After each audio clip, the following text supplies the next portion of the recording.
नाज़रीन, हमारी ख़बर का उन्वान है मस्जिद में हनुमान चालीसिया और मंदिर में नमाज। ये तीन अलग अलग वाक़यात हैं। मौके की हम एक वीडियो और चंद तस्वीर पेश कर रहे हैं। आज आप पूरी खबर को देखें और सुनें।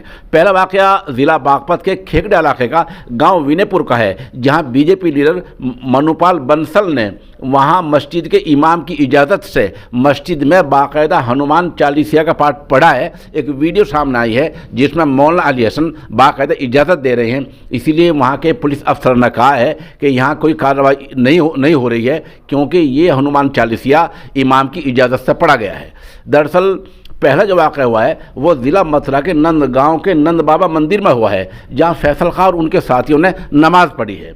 पुलिस ने फैसल खां को, जो दिल्ली के रहने वाले हैं, गिरफ्तार कर लिया है। फैसल खां को 14 दिन की अदालती हिरासत में भेज दिया गया है।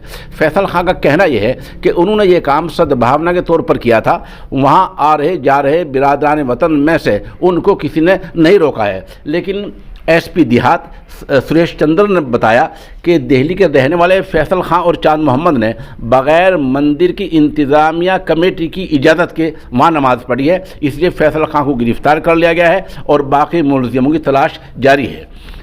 इसके रद्द-ए-अमल में एक वाक़या मथुरा में हुआ है कि मथुरा के गोवर्धन के रहने वाले 4 नौजवानों सौरभ लंबरदार और राघव मित्तल ने वहाँ की ईदगाह के इहाते में हनुमान चालीसिया पढ़ा और जय श्री राम के नारे लगाए। इन चारों को पुलिस ने गिरफ्तार कर लिया है। बहरहाल 3 वाक़े हैं।